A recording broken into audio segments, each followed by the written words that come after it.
atunci există această paralelă între construcții și mașini, prin care NZEB, Nearly Zero Energy Building, clădire cu consum redus de energie, a devenit o astfel de lege. Prin această lege noi trebuie să respectăm 3 cerințe clare.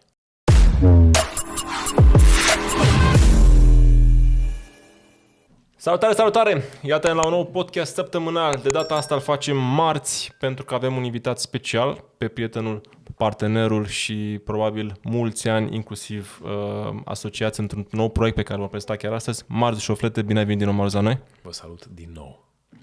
Ce-mi place vocea lui Guturaic, așa, voce de transilvanean adevărat. De ce ne vedem marți și nu joi? Pentru că am obișnuit joi și o să primesc critici acum că de ce, Daniel, ne spui în fiecare sună că joi și acum e marți. Pentru că weekendul ăsta se întâmplă un eveniment extraordinar, 10-12 noiembrie 2023, la Cluj, la BT Arena, organizăm împreună cu Marius, a fost inițiativa lui să ne invite să fim coorganizatori, evenimentul NZEB Goes Passive. Evenimentul NZEB Goes Passive este cel mai mare din România pe tema construcțiilor și dezvoltărilor sustenabile. Pot să îndrăznesc să zic că e chiar cea mai mare din zona asta a Europei, nu doar din România, dar trebuie să testăm, să verificăm informația. Avem peste 100 de expozanți, avem peste 40 de parteneri, dintre care unul dintre ei aveți chiar aici în față pe televizorul nostru, și anume Banca Transilvania, oameni care cred în ceea ce noi promovăm și anume să construim mai sustenabil, să ne gândim nu numai la costul acum imediat pe care îl plătim în momentul în care construim și mai departe se duce către prețul de vânzare către client, să ne gândim cât de mult ne va costa exploatarea respectivului produs imobiliar după și cum suntem atenți și la ce lăsăm în urma noastră în mediul în care trăim. Dar, pentru că nu eu sunt expertul pe tema NZEB, ci Marius, pe care l-am alături de mine astăzi, aș vrea să las pe el să ne explice de ce NZEB Goes Passive, de ce weekendul ăsta la nivelul ăsta de anvergură, 10-12 noiembrie la Cluj, la întreaga sală polivalentă din Cluj, la BT Arena, și cred că sigur o să fie o discuție foarte antenantă, așa că stați până la capăt. Am aici câteva surprize. Marius, te rog. Chiar și dacă nu prindeți evenimentul sau uitați la acest video după eveniment, pe baza acestui eveniment pe care îl face, o să lăsăm și un grup de lucru pe care voi îl puteți accesa și prin care noi vrem să vă ajutăm să accelerăm împreună tranziția către eficiență și independență energetică. Și NZEB Goes Passive pentru că NZEB a devenit obligatoriu în acest an. Pe 17 ianuarie s-a publicat în monitorul oficial noua legislație privind eficiența energetică a clădirilor sau performanța energetică a clădirilor într-o echivalare cu ceea ce se întâmplă în industria auto. Dacă ne uităm un pic în industria auto, avem categoric toate mașinile noi trebuie să fie hibrid, iar din 2035 încolo toate mașinile trebuie să fie zero emisii. Adică este un program al Uniunii Europene prin care vedem accelerat ce se întâmplă în industria auto din două motive. Odată că mașina electrică, sau în momentul în care a intrat Tesla pe piață, a disrupt industria și a accelerat această tranziție. Pe de altă parte, criza de combustibili. Și la scară mare, construcțiile consumă extrem de mulți combustibili fosili. Când, cum și pentru ce? Păi pentru a le ține funcționale. Pe de o parte, energia electrică, care se produce în multe țări cu cărbune, gaz, dar pe de altă parte, gazul folosit pentru încălzire. Mai ales în România, țară care este friguroasă între 4 și 6 luni, folosim extrem de mult gaz. Sau gazul metan este principala sursă de încălzire și vedem și contextul ăsta european, politic, în care asta e o resursă în mâna unora, care au chef, n-au chef, întorc Europa pe dos. Și atunci, în construcții, România, pe de o parte, a fost obligată, odată ce a intrat în Uniunea Europeană în 2005, să adopte măsuri de creștere a performanței energetice a clădirilor, prin care, de fapt, ce se întâmplă? Se reduce extrem de mult consumul energetic. Și poate că pe mine nu mă doare, pe tine nu te doare, pe tine nu te doare, că ai zis, băi, am făcut o clădire, am dat-o mai departe. Dar în Europa, iarna trecută, a apărut foarte intens noțiunea de sărăcie energetică. Pentru că, până la urmă, tot ceea ce facem noi în industria asta, că proiectăm, că construim, consultăm, vindem, facem marketing, dezvoltăm blocuri, apartamente, case și așa mai departe, acest produs numit locuire, casă, care este locuință, că este bloc, că e apartament, că e penthouse, ce-o fi el, este un produs care deservește și nevoii fundamentale din piramida lui Maslow, cea de siguranță. Mă duc acasă să dorm, liniștit, să-mi încarc bateriile, să pot să mă duc a doua zi să lucrez, să fac bani, să-mi plătesc ratele sau să schimb lumea. Iar dacă eu mă duc într-o casă în care dârdâi de frig și n-am cu ce să mă încălzesc, devine o problemă acută și socială, dar și psihologică și personală. Și aici ne referim la clienții noștri. Ai mei ca proiectant, ai tăi cu care interacționezi sau ai tăi, ei ce o să facă în produsul ăsta dacă nu-și permit să-și încălzească locuințele? Ce te faci cu o mașină pe care nu-ți mai permiți să o alimentezi? Nu? Nu-ți permiți să mai bagi în ea 12 litri la 100 de kilometri. Nu pentru că acum 10 ani 12 litri constau prea puțin, pur și simplu pentru că astăzi 12 litri prea mult. Uite un pic ce s-a întâmplat în industria auto, îi plin de mașini hibrid, îi plin de mașini sau devin mult mai accesibile mașini care consumă foarte mult. Și atunci există această paralelă între construcții și mașini, prin care NZEB, Nearly Zero Energy Building, clădire cu consum redus de energie, a devenit o astfel de lege. Prin această lege noi trebuie să respectăm 3 cerințe clare, mari și late. 1. Să avem un consum de energie totală pe construcție într-o anumită valoare, estimată în kWh pe metru pătrat an, kWh de pe factura de gaz, de pe factura de curent. 2. Să reducem emisiile de gaze cu efect de seră într-o anumită valoare impusă, cum e la mașină. Că te-ai dus cu mașina la teste, nu? Ți-a băgat sonda, ți-a măsurat CO2-ul și poate că nu mai poți să mergi. Nu știu, Euro 3 cred că nu mai sunt lăsate, sau sub Euro 3 nu mai sunt lăsate să meargă pe piață, nu? Și a treia condiție este ca din această energie pe care tu de care ai nevoie, să-ți poți produce cel puțin 30% din surse locale de energie alternativă. Practic, nu înseamnă că dacă mi-am pus panouri fotovoltaice pe o casă, sunt în NZEB, ci panourile respective trebuie să-mi poată produce cel puțin 30% din energie. Dar goes passive, pentru că standardul de casă pasivă este standardul universal valabil în 120 de țări și este cel mai înalt standard de eficiență și performanță energetică a unei clădiri.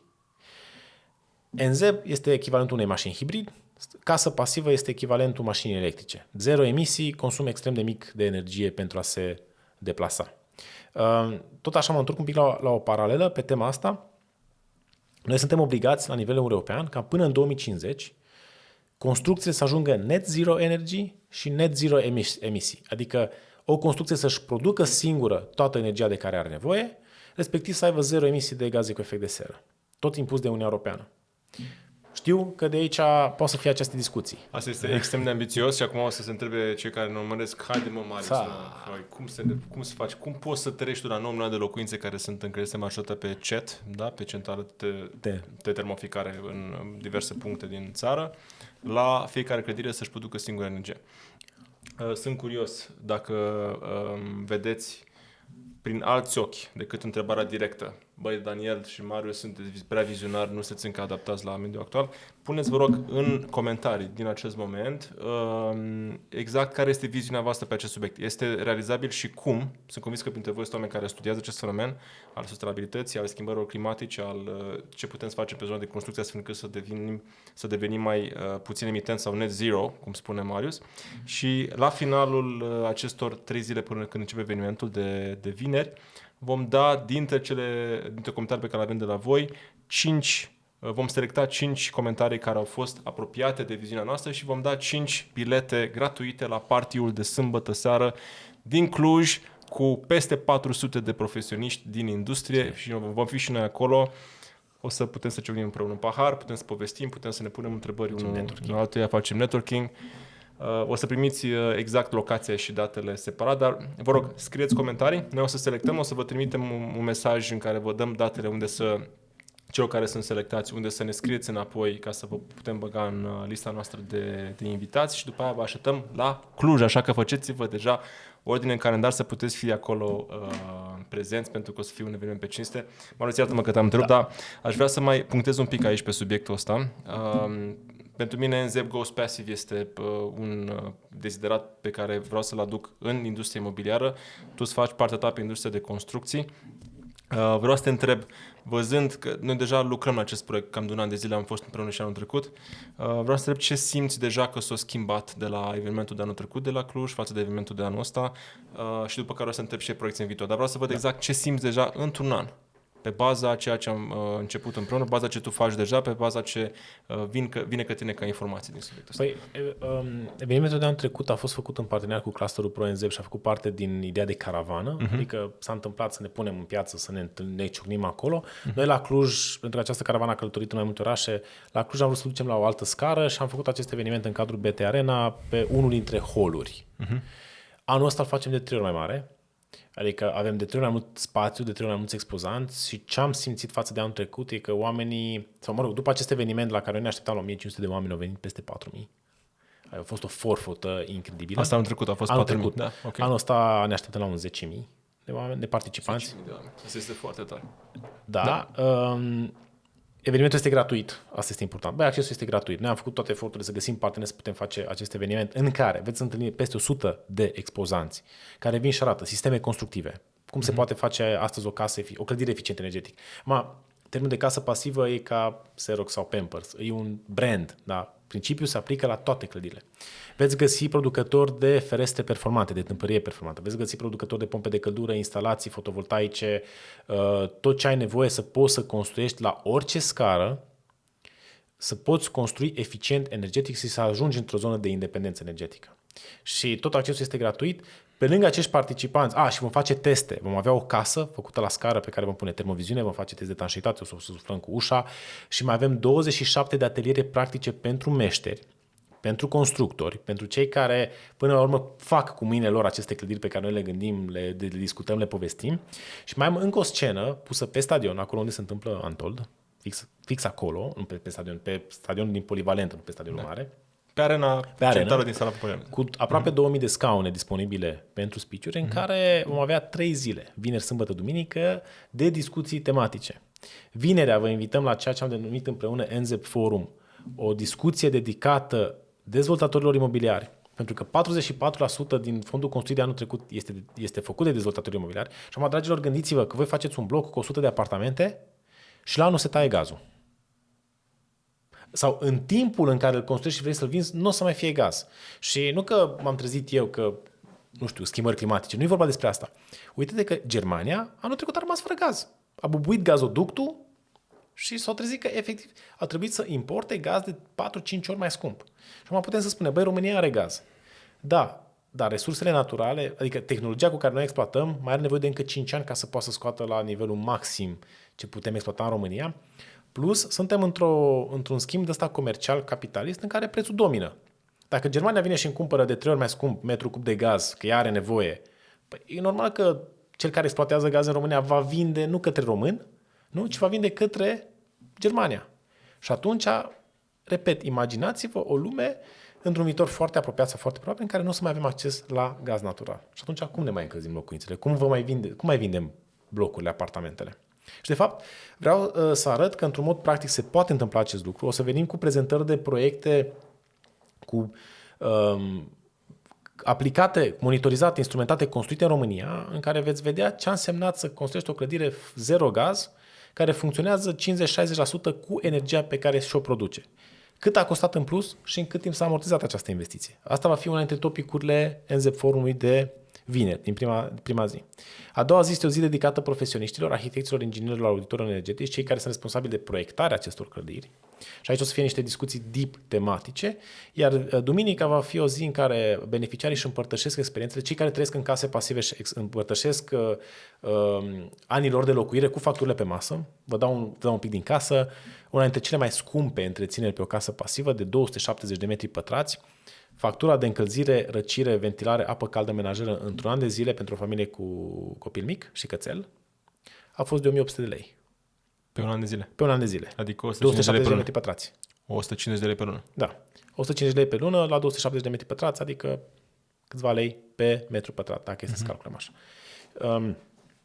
Plus aceste scene de care ziceam de meșteri. Și în acest eveniment vreau să vă arăt soluții, să vă arătăm împreună soluții concrete pe care puteți să puneți mâna, să accesați oameni, să întrebați cum puteți voi, fiecare dintre voi, să ajungeți într-o zonă de eficiență energetică ridicată și independență energetică. Pentru că în momentul în care ai un produs pe care tu îl arăți clientului, băi, această locuință, această casă, acest penthouse, acest bloc, acest set de apartamente, va avea facturi la energie de 5, 6, 7 ori mai mici decât cum se construia până acum, devine și un key value proposition sau o valoare de vânzare puternică.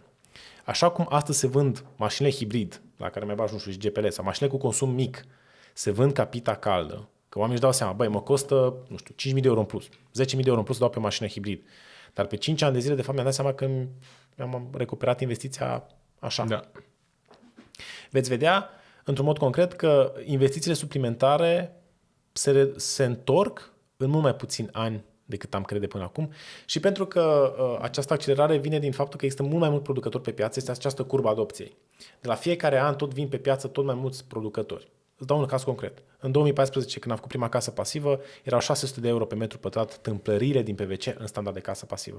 Eu astăzi aduc la eveniment, în weekend aduc la eveniment câțiva producători care au ferestre în standard de casă pasivă care sunt pe la un 200 plus euro pe metru pătrat. Adică aceeași performanță de 3 ori mai ieftină în 8 ani în contextul tuturor creșterilor economice. Și am inclusiv pompe de căldură, kituri, pompă de căldură plus panou fotovoltaic plus boiler în 5.000 de euro, de exemplu. Atât de ieftine au ajuns aceste soluții și vreau să veniți să puneți mâna să vedeți că se poate și este și la noi. Acum, știu că discursul lui Marius atinge în special oamenii care au interes cumva sau sunt în zona de construcții și dezvoltare imobiliară, dar eu sunt de părere că cumva cererea pentru genul acesta de construcții sustenabile sau produse imobiliare sustenabile vine în primul rând de la oamenii care cumpără sau care investesc în ele după ce ele sunt gata.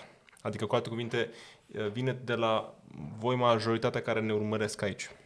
Pentru că sunt, evident, compania pe care o conduc, Concept este în primul rând un service provider pentru dezvoltatori, în special pentru cei mari și sănătoși și serioși, dar niciun dezvoltator nu poate să construiască, să dezvolte fără voi. Fără voi cei care cumpărați, care investiți, care aveți încredere în piață, care vreți să schimbe viața, să aibă un confort mai înalt al locuirii, să simtă că trece la următorul nivel. Așa că cred că este important ca oricine are interes să cumpere un produs imobiliar, o casă, un apartament, poate inclusiv în zona comercială, spațiu comercial, așa mai departe, ar trebui să înțeleagă că e mai bine să aleagă între, dacă are două variante pe masă, una care folosește tehnologii sustenabile și una care nu folosește, să o aleagă pe prima, chiar dacă uneori poate are un cost un pic mai mare, pentru că oricum tradus într-un credit pe 30 de ani e infim oricum diferența, dar ce e foarte important este că va câștiga enorm pe termen mediu și lung în exploatare, utilități cu cost mai scăzut, sănătate în locuință și în exteriorul ei pentru că nu mai emiți noxe și alte gaze, plus că valoarea proprietății tale se va aprecia mai mult decât una care nu are astfel de tehnologii, dacă ne gândim la un orizont de 10-20 de ani, când deja ceea ce vorbim noi acum va fi normă. Știu că acum noi părem așa un fel de rebeli. Avem și alte priorități, Daniel, Marius. Da. Haideți să gândim totuși pe termen lung, că nu-ți cumperi o casă pentru a o vinde peste o săptămână sau peste 2 zile. Da? Îți cumperi o casă ca să locuiești în ea pe medie cam 10 ani. Adică fix ce vorbim noi acum. Peste 10 ani când vei vrea să o vinzi, frate, vei vrea să ai o casă care are pompă de căldură sau care are izolații mai bune sau care are ferestre bine montate și de o calitate mai bună. Care pur și simplu este confortabilă, nu e plină de mucegai. Da. Dar ce aș mai adăuga aici este că multă lume își cumpără cu ajutorul unor credite bancare. Da. Și aici am putea spune, băi, nu ne interesează, nu ne pasă, sau autoritățile sunt luate pe nepregătite, că tot vine iarna, nu? Dar banca, care este co-investitor sau co-beneficiar la apartamentul pe care tu ți l-ai cumpărat de la mine, ea vine și va face un audit energetic independent. Poate să vină să facă un audit energetic independent și uite ce se întâmplă la mașini. Mai este cineva care și-a cumpărat își poate cumpăra astăzi o mașină în leasing cu banca care să fie mai puțin de euro 5? Nu. Da. Nu. Și n-ai cum să hackuiești banca. Adică până la urmă poate să-și trimită experții ei pe teren să zică, ia du-te și verifică chestia asta. Că atunci poate să-și ceară banii înapoi. În cazul în care tu poți să-ți plătești creditul, ca end user, mă refer, nu ca utilizator, banca rămâne cu acel asset pe cap, care trebuie să fie niște parametri pe care pe aceea să poată să-i vândă, să-și recupereze daune. Deci, hai să zicem că dacă o luăm așa, la nivel de lege, că zice mofturi, băi, e moft că prea cald pompe de căldură, fițe sau așa mai departe, sau că e lege că vine banca, sau că este nevoie pentru că nu o să ne mai putem permite să plătim, întreținerea atât de mult. Și suntem într-un sector al construcțiilor și al dezvoltărilor care e ca un cargobot. Are o inerție foarte mare. Noi avem 2023 până în 2050, când trebuie să fim la net zero cu totul, sunt 27 de ani. Dar pentru construcții, sectorul ăsta virează greu. Și prin tot ceea ce fac eu, și asta mi-a plăcut că aici a fost chimia între noi, că ne-am conectat, vrem să accelerăm tot lucrul ăsta. Nu? Astăzi eu vin de la un workshop de AI unde ni s-a spus clar, băi, dacă într-un an de zile nu adopți AI în companie, peste 3 ani nu o să mai existi. De exemplu, suntem bombardați cu o viteză de informații și tehnologie incredibilă și trebuie să învățăm să ținem pasul. La fel și în ceea ce privește folosirea tehnologiilor NZEB și pasive pentru cei care vor să meargă la următor nivel.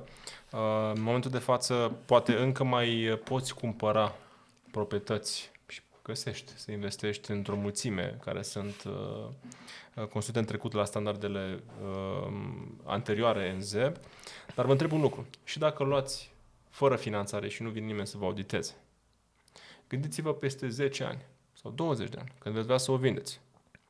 Cel care va cumpăra, oare, credeți că o va cumpăra cu finanțare bancară? Și acum o să spuneți, nu, că România nu prea e cu creditele și așa mai departe. Nu este acum. Okay? Avem cel mai scăzut nivel de credit în total PIB din Europa, într-adevăr. Dar așa era și Polonia acum 20 de ani. Așa era și Cehia. Tot la fel. Nu prea aveau creditele. Ia uitați-vă acum unde sunt.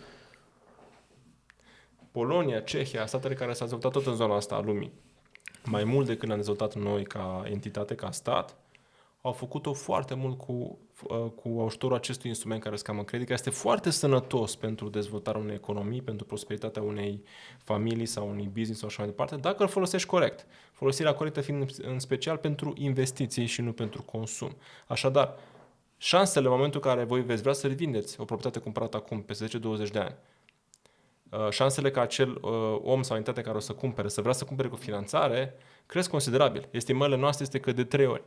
Adică față de cât este acum nivelul de credit în total achiziție, o să fie cam de 3 ori mai multe credite decât acum. Deci așteptați-vă la o creștere enormă pe această zonă. Prin urmare, odată în plus este sănătos, cel puțin să ai mai multe opțiuni pe masă, între care una să folosească mai mult tehnologii sustenabile, să te gândești serios, poate asta are, nu știu, 2, 3.000, 5.000, whatever în plus euro. Dar oricum e o diferență mică în raport cu ce o să plătesc pentru ea și dacă mă finanțez oricum va este și mai mică, că 5.000 de euro pe 30 de ani credit înseamnă Durata 10 euro, 20 de euro, cel mult. Da. În plus pe lună. În plus pe lună, da. Dar că ziceai de acum ce se întâmplă peste 10 ani. NZEB este o reglementare locală impusă de Uniunea Europeană. Adică diferența și asemănările dintre NZEB și casă pasivă sunt următoarele. Fiecare țară este obligată să adopte măsuri de performanță energetică în contextul economiei locale. O casă NZEB în România nu va fi NZEB în Italia sau în Spania. O casă pasivă în România, făcută pe principiul de casă pasivă, sau standardul de casă pasivă, cum se aplică în România, se aplică la fel și în Franța, se aplică la fel și în Germania, se aplică la fel și în Indonezia, dacă vreau să fac casa acolo. Pentru că lucrez cu contextul climatic, nu doar cel economic, adică economic plus climatic. Dar din 10 în 10 ani, această lege NZEB se va tot schimba. Adică astăzi trebuie să producem cel puțin 30%, în 2040 va trebui să producem cel puțin 45% și până în 2050 trebuie să ajungem la între 85 și 100% din energia pe care noi o consumăm să ne putem produce noi. Am 10 panouri fotovoltaice. Dacă le pun pe o casă NZEB, aceste panouri fotovoltaice îmi pot genera cam 30% din energia de care am nevoie. Dacă pun 10 panouri fotovoltaice pe o casă pasivă, pot să generez aproape 100% din energia de care am nevoie. Este și vorba de investiție în ce? Ferestrele, termoizolațiile, materialele de construcție au durată de viață de și până la 50 de ani. Nu? Instalațiile sunt garantate între 15 și 25 de ani. Și atunci, degeaba îmi fac un dita mai câmpul fotovoltaic dacă am o casă, o clădire prost izolată, prost conformată, ferestre proaste și detalii proaste, pentru că să-l înlocuiesc odată la 15 ani, cât e perioada de rotație a unei tehnologii, nu știu, telefoanele, cred că odată la 2 ani deja schimbă, maxim 2 ani, laptopurile, 3-4 ani. Mă va costa mult mai mult pe durata de viață a unei construcții decât să o construiesc bine de la început. Fundamental între NZEB și casă pasivă, filozofia de casă pasivă, astăzi grosimile de termoizolații, cerința de etanșeitate, performanțele ferestrelor sunt aproape la fel. Deci cumva NZEB e o etapă intermediară. De-aia NZEB Goes Passive, că vreau să vă arăt direct viitorul, să alegeți dacă vreți să începeți să construiți de astăzi, până o să puneți clădirea în picioare, o să treacă 3 ani, deci deja va trebui să fiți cu un pas în față ca acea clădire peste 5 ani să poată fi vândubilă. Sau... Vândubilă. Vândubilă. Asta este un cuvânt ardelenesc. Bun. Ai spus de mai multe ori că tu trăiești pentru a aduce standardul în construcții la zona de casă pasivă. Acum, dacă spui dezvoltatorilor imobiliari de standardul de casă pasivă, o să se uite la Marius că, ok, Bine, am înțeles, băieți, mai vorbim.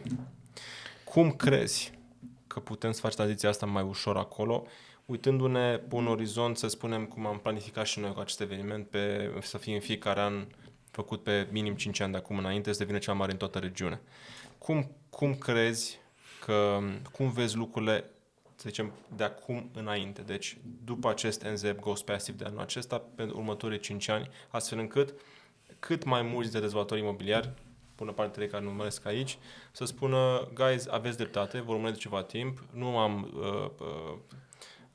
nu am contractat din prima ce a spus voi, dar încep să cred că totuși aveți dreptate și aș vrea să mai aduc în plus pe ceea ce urmează să dezvolt din zona de elemente de casă pasivă. Păi, în primul rând, vom face în asta un eveniment anual. Adică în fiecare an ne vom vedea într-un astfel de eveniment pentru a vă pune la curent cu cele mai noi, nici măcar nu vreau să fie cele mai noi tehnologii. Nu, poate oamenii se sperie, băi, curba de adopție, stai un pic că nu vreau să văd tot timpul cei mai nou. Dar vreau să veniți să puneți mâna și să vedeți cu ochii și cu mâinile voastre că funcționează. Și că nu e neapărat bau-bau. Adică nu e o chestie de speriat, că există această reticență, băi, stai un pic că pare scump. Și că de la an la an să venim și cu calcule financiare. Uite cât a scăzut prețul per metru pătrat pe tâmpărie crescându-i performanța. Uite cât s-a accesibilizat partea de panouri fotovoltaice. Astăzi, datorită programului AFM Casa Verde Fotovoltaice, este o infuzie de montatori de fotovoltaice în piață. Acum 5 ani, adică prețul față de acum 5 ani, cred că a scăzut de 6 ori, 5-6 ori. Și atunci, în fiecare an vrem să vă aducem aceste informații și tehnologii, să și vedeți că devin în ce mai accesibile, dar vreau să și creăm un grup de lucru în care eu și echipa mea și Daniel și cei care ne adunăm într-un mic grup de lucru, să vă stăm la dispoziție cu informații, cu instrumente, cu unelte, cu răspunsul la întrebări pe care le aveți pentru a putea accelera și voi în dezvoltări partea asta de tranziție către clădiri independente energetic. Pentru că în momentul în care noi avem clădiri independente energetic, nu mai depindem la nivel macroeconomic de ce se întâmplă la nivel de politic. Uite, prețul la energie astăzi este plafonat politic. Dar, în astea 2 săptămâni deja avem toate schimbările astea fiscale care ne-au dat peste cap. Gata, s-au schimbat iarăși salariul, s-au tăiat beneficiile în construcții, iarăși discuții pe cota de TVA, iarăși niște impozite pe mașini de lux. În 2 săptămâni ne-au dat peste cap. Nici măcar nu ne-a lăsat 3 luni sau 5 luni, nu, să ne acomodăm. Și s-ar putea ca peste 2 luni guvernul să zică avem probleme bugetare, scoatem plafonarea de la energie. Și atunci această independență energetică pe care o putem obține în clădirile noi, toate clădirile, indiferent că vorbim de casă, ziceam, bloc, spital, câte spitale se mai face în România? Avem și tema. Se fac, dar avem în panel chestia asta cu spitale. Grădinițe, școli, clădiri de birouri, toate trebuie să respecte aceste standarde de eficiență și să ajungă să fie independente energetic. Și atunci, într-adevăr, peste 10 ani va fi și mai puternic pe piață. Adică, uite, hai să ne uităm la mașini, din nou mă întorc că este la scară umană, dacă peste 10 ani cineva va mai cumpăra Euro 3. Nu știu dacă mai cumpăr acum. Cu banca. Și se ducă și la bancă. Hai, dăm și te rog bani să-mi iau nu știu, Euro 3, Euro 4. Sau dacă peste 10 ani cineva își mai cumpăra Euro 5, de exemplu, când probabil... Eu sper într-o lume în care peste 10 ani să nu mai cumperi nimeni altceva decât mașini electrice. Păi din 2035 oricum va fi... Știi că e această problemă. Din 2035 nu se va putea fabrica motoare termice. Nu se pot fabrica, clar, dar ideea este dacă cineva mai vrea să mai cumpere din stocurile vechi. Exact. Adică așteptarea mea este să, în aceștia 10 ani, cu tehnologia actuală, care deja e foarte bună, să nu mai vrem să mai cumpărăm nimic pe combustie, dar deja cu noile mătățiri de care aud de la mai mulți producători mari, ar trebui să fie absolut o alegere de genul, nu știu cum a fost telefonul cu coadă fix. Da, și telefonul mobil. Adică la un moment dat a fost clar pentru toată lumea, n-avem cum să ne mai întoarcem telefonul fix. Adică e clar că câștigăm foarte mult. Sau telefonul smartphone versus telefonul vechi cu taste. A fost debate-ul la început. Nu că mi place cu taste, pentru că le simt și eu pot să dau mesaje când sunt la volan și așa mai departe. Câți dintre voi aveți telefoane cu taste acum? Și ce s-a întâmplat cu producătorii de telefoane renumiți și consacrați, care au fost la începutul industriei? Nu dăm nume, că cel puțin 2 îi cunoaștem, că unul a și lucrat la Cluj. Ce s-a întâmplat cu ei? Pentru că nu au adoptat tranziția către un smartphone. Nu, oamenii tot timpul vor vrea să apese un buton. Nu mai există astăzi pe piață. Exact. Nu? Da. Și, ok, industria telefonului ai văzut că s-a dat peste cap în 5 ani, 7 ani. Industria constructorilor care shiftează greu, mă întorc la Cargobot, S-ar putea să fie un tsunami care vine peste acest cargobot să te dea cu fundul în sus, dacă nu ești acolo. Da, nu vreau să trec într-o zonă de scarcity, vreau doar să știți. Asta am zis-o pentru că de multe ori primesc acest feedback. Băi, lasă-ne un pic, nu știu, cu toată viziunea asta, filozofia asta, nu e vorba de filozofie, este pur și simplu vorba de nevoie și de ceea ce piața va cere. Pentru că, până la urmă, dacă dezvolți ceva, dezvolți pentru că se cere, nu? Da. Se cere pentru că cineva vrea să cumpere și până la urmă, de multe ori, piața ne-a arătat că cererea guvernează producția. Absolut. Dacă nu ai cerere pe piață, nu ai ce să produci. Dacă ai cerere mare pe piață... De fapt, asta și facem acum. Vă spuneam mai devreme că nu poate dezvolta sau construi nimeni dacă acel bun nu se cere. N-ar avea niciun sens economic și pentru acele voi care cred că dezvoltatorii imobiliari sunt niște băieți cu ceafă lată, poate a fost la un moment dat acum, mă rog, dacă încă mai credeți asta, poate că unii încă mai sunt, dar toată zona asta, toată piața asta imobiliară este într-o profesionalizare foarte rapidă. Foarte rapidă. Noi o vedem, noi cu asta ne ocupăm. Noi vindem proprietăți, noi vindem proiecte imobiliare dezvoltate de către clienții noștri, dezvoltatori. Orice dezvoltator pe care îl avem acum pe piață și oricine va veni mai departe va căuta să integralizeze cât de mult se poate din tehnologiile noi într-un mod sustenabil, inclusiv economic. Așa că dacă veți vedea prețul care vor crește în următoarea perioadă, va fi pentru că, în mod natural, în momentul în care începi să construiești în acest fel, va fi o curbă în care, punând astfel de materiale în total cost construcție, o să crească un pic prețurile și pe calea asta. Totuși vă dau un exemplu. Noi suntem implicați în multe proiecte, în modul ăsta undeva la 25, în București și în multe orașe din țară, proiecte rezidențiale. Avem un proiect în București care este construit după standarde aproape de casă pasivă, da. Incluzând inclusiv zona de membrane la ferestre, incluzând panouri fotovoltaice, incluzând aspirare centralizată, incluzând ventilare cu recuperare de căldură, izolații foarte bune, pompe de căldură și așa mai departe, la un preț cam cu 5-10% peste ce se așteaptă lumea să aibă ca preț de vânzare. Credeți că s-a vândut? Foarte bine. Și asta este o veste foarte bună. Deci pentru noi a fost cumva un pas mai devreme făcut, da?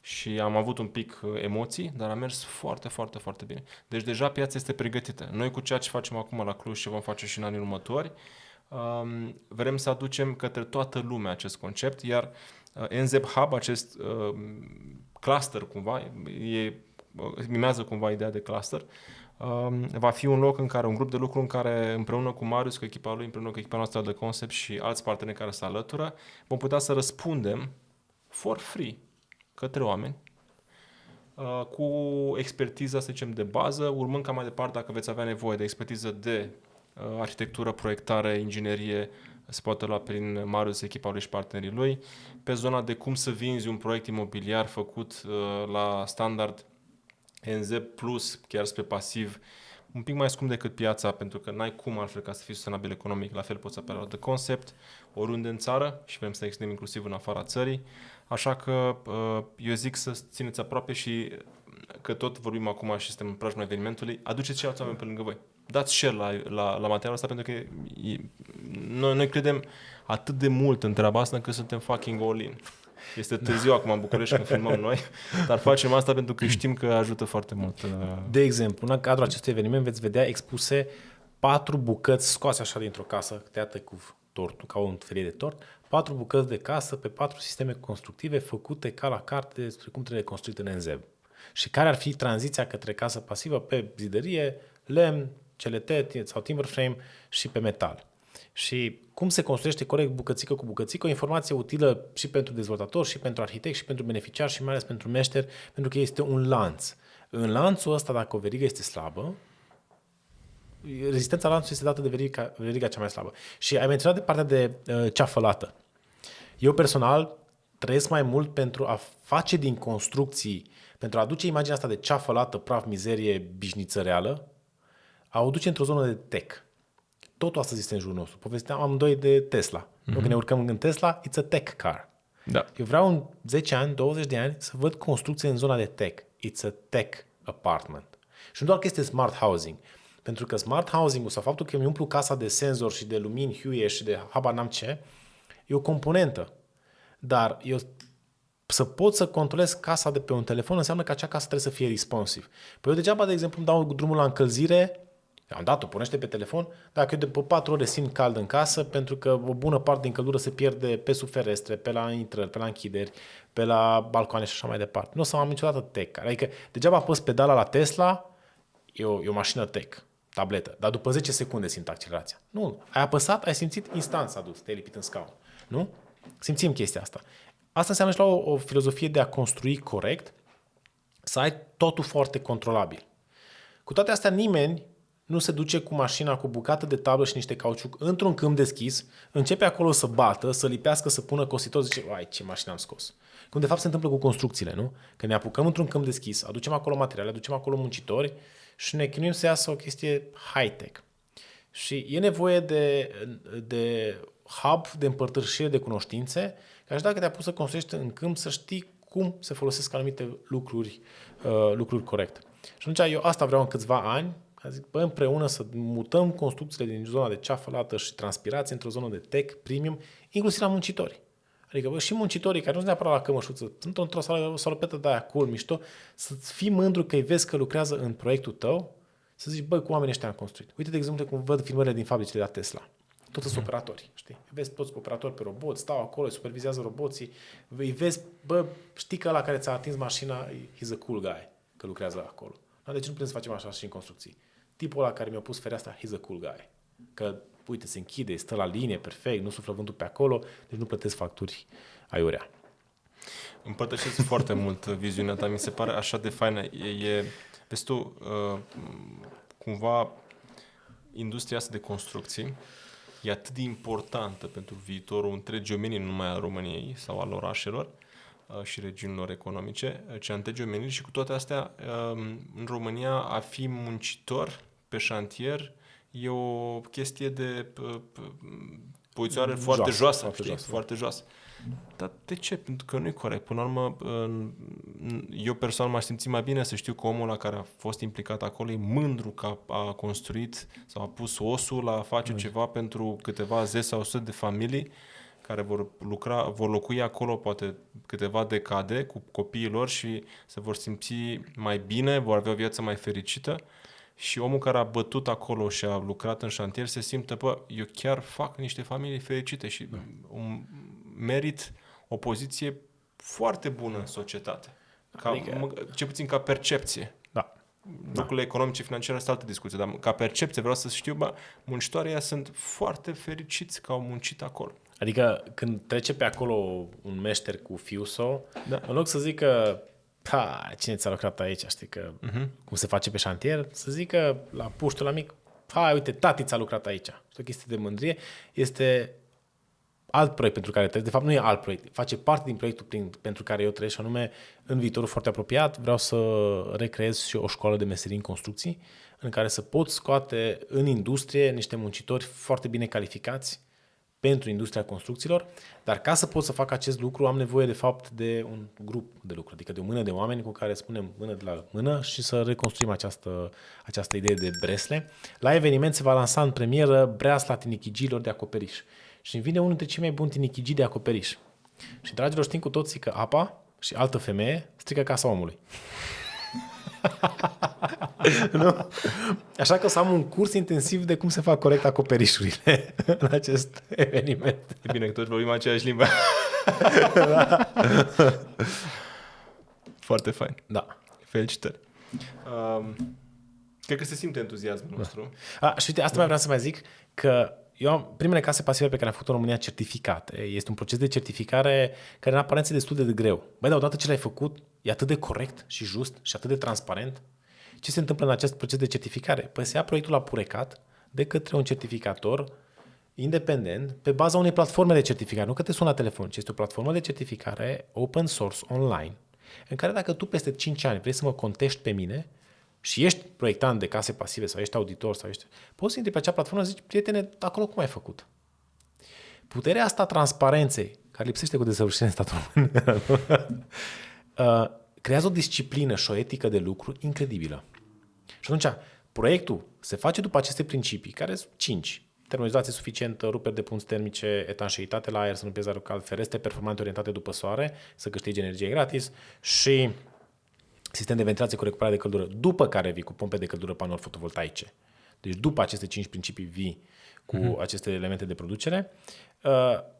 După ce se verifică acest proiect, se merge în execuție, din execuție se generează niște rapoarte cu poze, cu măsurători, cu, de exemplu, se compară facturile de materiale cumpărate, adică e un proces foarte normal, un fel de carte a construcției digitală care se încarcă pe această platformă, se fac niște teste, termoviziune, etanșeitate, reglarea ventilațiilor și un mega proces verbal de recepție a tuturor detaliilor, se încarcă pe această platformă și acolo iar se verifică și se reintroduce în calcul. Și atunci știi sigur că acea casă este, sau acea clădire funcționează după aceste principii. Și iarăși revin la exemplu cu mașini, pentru că toată lumea se urcă într-o mașină astăzi. S-ar urca cineva, sau tu te-ai urca într-o mașină care nu a trecut un ITP? Adică ți-ai cumpărat o casă in blind să zici, bă, este NZEP sau pasivă, dar n-a verificat-o nimeni? Adică ai dat 300.000 de euro pe o locuință la care n-ai niciun fel de garanție că din punct de vedere tehnic chiar nu va trebui să folosească gaz pentru a funcționa. Știi? Adică nu mi se par deloc absurdități, mi se par chestii care sunt acolo. Și ziceam că eu am reușit personal să fac aceste case pasive certificate lucrând pe șantier. Am pus jos cămășuța de inginer, am luat salopeta pe mine și am simțit cu mâinile mele acea satisfacție de a lăsa ceva în urma ta. Lucru pe care toți cei care sunt în industria asta a construcțiilor, hai să recunoaștem, marea majoritate a celor care facem construcții o face dintr-o pasiune. Adică este și cash-ul, că ai bani mănânci, n-ai bani, nu ți foame, se spune pe la Cluj. Dar este și această pasiune de a lăsa ceva după tine, mai ales în contextul în care chiar astăzi am moderat un panel la Forumul Construcțiilor, care construcțiile sunt motorul economiei românești, sunt un motor al economiei. Și construcțiile noi sunt 73.000 de locuințe noi, date în folosință anul trecut, însumând 4,6 milioane de metri pătrați utili, încălzibili. Și acum să facem un calcul. Dacă acest 4,6 milioane de metri pătrați de încălzit ar fi construiți ca cum se construia până în NZEB, pentru fiecare grad de temperatură în plus, ca să dau centrala de la 20 de grade la 21 de grade, ar trebui să ard cam 2,5 metri cub de gaz în plus pentru un grad, dacă am o casă neeficientă energetic. Asta pe oră? Pe sezon. Deci am 2,5 metri cub de gaz pentru un grad diferență, adică de la 20 la 21. Ori 4,6 milioane de metri pătrați, doar diferența asta, 2,5 ori 4,6 milioane, 28 de milioane de metri cub de gaz. Ar fi presiunea suplimentară pentru un grad diferență pe sistemul energetic național, de exemplu. Dacă această clădire este în NZEP, poți să construiești și pe gaz în NZEP. Ideea este că ai nevoie de 70%, cu 70% mai puțin gaz. Eu aș avea nevoie de un 0,3 metri cub de gaz. Ori 4.600.000 pe 1,3 milioane. Deci sunt 27 de milioane de metri cub de gaz diferență. Doar din fondul nou construit per an. Dacă privim un pic la scară macro. Nu? Gazul ăsta, dacă ar fi exportat, diferența aia de gaz, dacă ar fi exportată și vândută de 3 ori ca preț în străinătate, cred că ar aduce mult mai multă valoare în România ca economie. Nu? Adică vorbim de economie. Știm cu toții care suntem în domeniul financiar că cel mai ușor bani de făcut e ăla pe care l-ai economisit. Bine mai convins. Nu uitați de concursul nostru. Puneți comentariile voastre în legătură cu acest subiect. Cum vedeți voi lucrurile într-o manieră constructivă? Adică ce ar trebui făcut din studiile voastre sau din așteptările voastre, ce ar trebui să facă anumite părți implicate în acest proces astfel încât să reușim într-un termen rezonabil să accelerăm deja tranziția, pentru că 2050 este termenul maxim la care trebuie să facem lucrurile astea. Ideal, după toate studiile făcute de oameni de știință, ar fi mai bine să reușim undeva la maximum finalului deceniului viitor, dacă nu chiar deceniul ăsta. Pentru că sunt multe necunoscute care spun că deja mediul nostru înconjurător a trecut de anumită limită, peste care intră într-un soi de... nouă eră glaciară.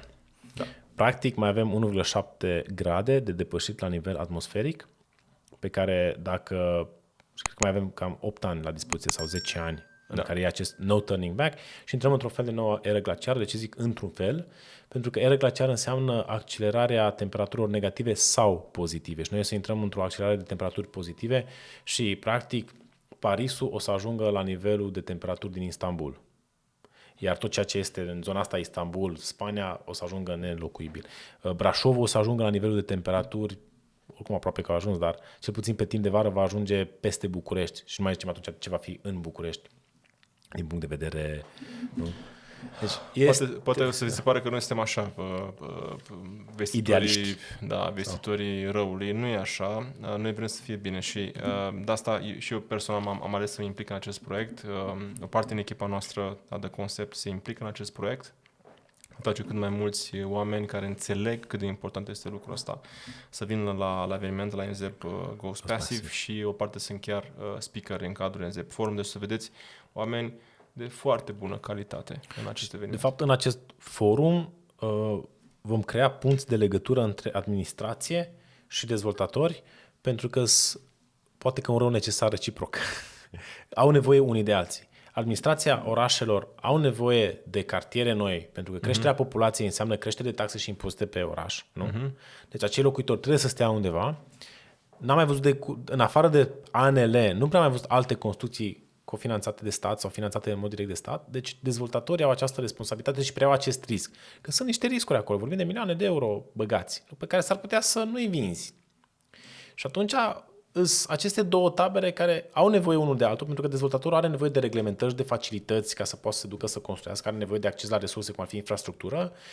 Pe de altă parte, primăria trebuie să asigure să construiască infrastructură și trebuie să fie conștientă că generarea de spații de locuit, nu, ajută la creșterea orașului. Dar brandul de oraș crește și cu calitatea vieții pe care acel oraș îl oferă. Deci modul în care noi construim influențează modul în care locuim, iar modul în care noi locuim ne influențează calitatea vieții noastre, a fiecăruia dintre noi. Dacă tu ești fericit la tine acasă, normal că nu vii la birou, vorba aia cu iepurașul și cu tigaia. Asta tigaia, știi? Nu vii cu capsa pusă, adică vii mult mai odihnit, mult mai pus pe treabă să faci lucrurile bine în jurul tău.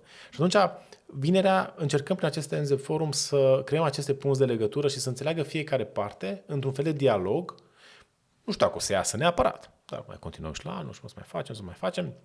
Există acest dialog între autorități și dezvoltatori pentru a duce la proiecte de mai bună calitate și a înțelege pe ambele părți care de ce are nevoie, care ce limitări are, care ce interese și scopuri are, ca în final să obții, nu poate 50-50, dar nici nu 10-90% sau astfel de discrepanțe și cumva să crească sănătos și orașele, dacă ne uităm în jur, nu? Bun. Excelent.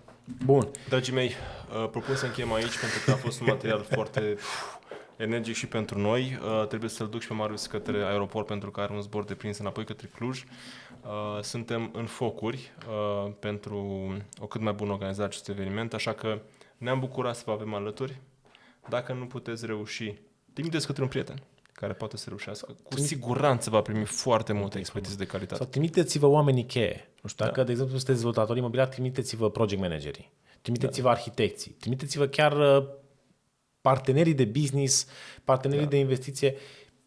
Evenimentul este pentru toată lumea. Nu este unul high-end tehnic, adică nu trebuie să ai super studii acolo, ci pur și simplu trebuie să vezi, trebuie să faci networking. Avem și un business lounge unde se poate discuta business, adică vă puteți găsi potențial furnizori de sisteme cu care poți să negociezi face-to-face altfel la scara asta, deci poți să-ți optimizezi costurile pe ferestre, găsind cele mai bune produse. E o zonă puternică de networking acolo, așa că orice om care vă ajută în procesul vostru de dezvoltare a unui proiect, trimiteți-l aici, pentru că are ce să învețe în astea 3 zile. Și dacă vine o zi, valoarea cu care pleacă de acolo, vă garantez că va fi cu cel puțin 30%, 40% un om mai bun în acest domeniu. Iar cei dintre voi care doresc să investească, să cumpere o proprietate imobiliară acum sau în viitor, vă recomand din nou toată inima să fiți aici. Rupeți-vă un weekend, veniți cu familia. Cluj, un oraș foarte frumos. Eu îl iubesc, deși sunt de aici, din București, iubesc orașul în care locuiesc. Văd foarte multă valoare în oamenii din Cluj, în modul în care s-a dezvoltat și în căldura oamenilor locului, inclusiv al lui Marius. Așa că veniți pentru că veți putea să vedeți cum spune Marius, cu ochii și cu mâinile ce înseamnă elemente din viitoarea potențială construcție în care veți investi și să puteți să cereți de la un dezvoltator imobiliar sau de la un constructor în viitor când veți cumpăra respectivele lucruri. Dacă nu le știți, e ușor să puteți să le treceți cu vederea. Adică, efectiv, n-ai ce să ceri, nu știi efectiv cum să pui întrebare. Așa că veniți sau trimiteți prieteni sau oameni care sunt în sunt mai avizați, mai experți, care putea să vadă cu ochii lor. Marius, mulțumesc foarte mult că ai fost aici. Te rog, dacă vrei să mai spui o ultimă sau ultime fraze pe acest subiect, m-aș bucura pentru că entuziasmul tău e contagios așa pentru noi. Ziceam de acest concurs cu cele 5 comentarii și dacă din aceste 5 comentarii primiți 5 invitații la Enze Bayram, unde veți bea și Enze bere. Bravo, avem Enze bere, da. Partiul de sâmbătă seara, uitați, se numește Enze Bayram. Așa că cu toată căldura vă primim, o să fiu și eu și Maru și colegii noștri, puteți să ne puneți întrebări, puteți să veniți să ciocnim un pahar de vin sau un pahar de Enze bere. Și de ce nu poate să leagă și niște discuții de business, pentru că avem în primul rând dorința să să creăm cât mai multe punți de legătură între părțile implicate în construcție și în imobiliare și să devină un eveniment de business extraordinar, în același timp fiind un eveniment pentru toți acei dintre voi care au interes în a testa la nivel chiar și micro diverse elemente constructive pentru o viitoare casă pe care o faceți sau pe care doriți să o cumpărați de la un dezvoltator. Marius, mult succes nouă și ție în primul rând că tu ești inițiatorul proiectului, dar nouă ca echipe împreună în acest proiect să iasă ceva foarte tare și să ne vedem și revedem mulți ani de acum înainte în acest format. Bistoși. Cum se spune de bine. Toate bune tuturor. Ciao.